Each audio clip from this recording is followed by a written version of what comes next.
बात करने के लिए लॉगिन करें www.astrotak.com।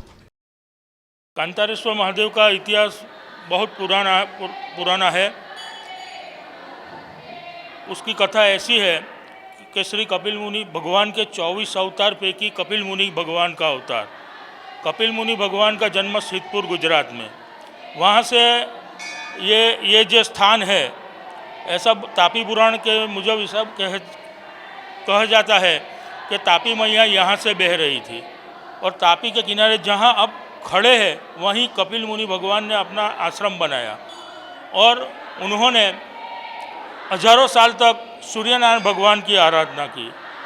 भाद्रपद छठ के दिन भगवान सूर्यनारायण भगवान यहाँ साक्षात अवतरित हुए और मुनिवर को बोले कि आप मेरा घोर तपस्या करके क्या मर्म है आपका।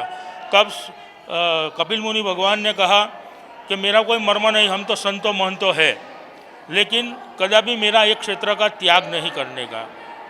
तो सूर्यनारायण बोले कि मेरी प्रखंड ऊर्जा से धरा फट जाएगी, मैं यहाँ नहीं रह सकूँगा।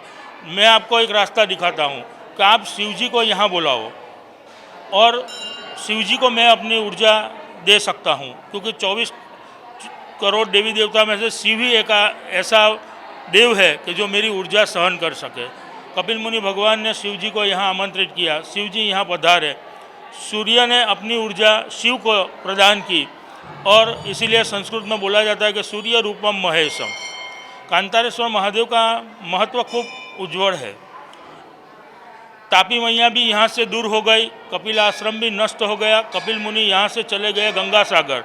सब तीर्थ बार बार, लेकिन गंगा सागर एक बार। सूरत शहर का भी कोई अस्तित्व नहीं था। रांदेर बंदर के समान जाना जाता था, पहचाना जाता था। तो रांदेर की धनाढ्य की गाय का धर्ण यहाँ पे नदी पार करके, तापी मैया पार करके यहाँ सब जंगल हो गया था। उस जंगल पे गैया चराने आती थी, लेकिन एक गैया जहाँ वो जो बीना बनी थी वहाँ आके अपनी दूध की धारा आप मेरे प्रकट हो जाती थी। सेठ को शंका गई कि गाय का दूध गोवरिया पी जाता है, बेच देता है।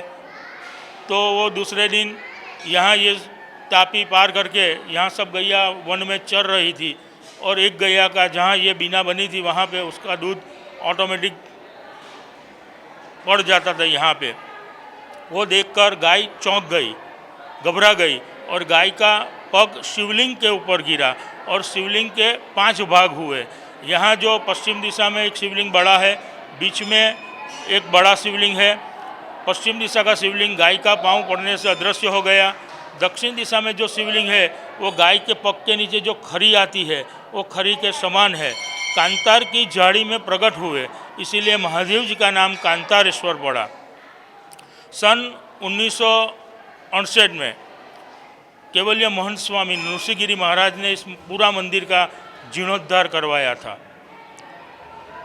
और गेट के बाहर वो गए नहीं है किसी के पास दान लेने के लिए।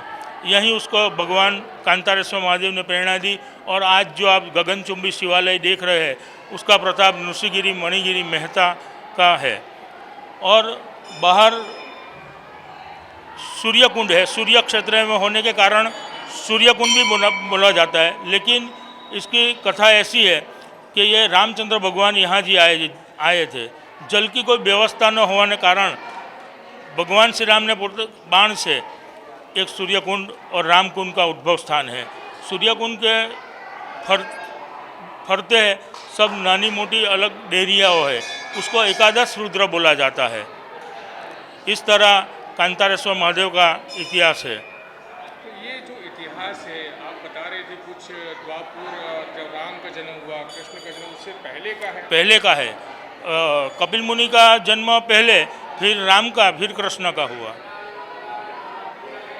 इतना पुराना ये मंदिर है, यहाँ पर भक्तों किस किस समय में पूजा अर्चना करने आते हैं और किस तरह से यहाँ पर पूजा विधान चलता है? यहाँ 12 ज्योतिर्लिंग में भी ऐसी पूजा नहीं होती। यहाँ जो पूजा होती है पंचवक्त्र पूजा होती है। शिव जी के जो 5 मुख है वो अलग अलग पुष्पों से, अलग अलग नैवेद्य से उनकी पूजा होती है। और ये पूरा इंडिया में, पूरा भारत में यहाँ भी यो पूजा का महात्म्य है और इस पूजा से लोगों धन्यता अनुभवते हैं।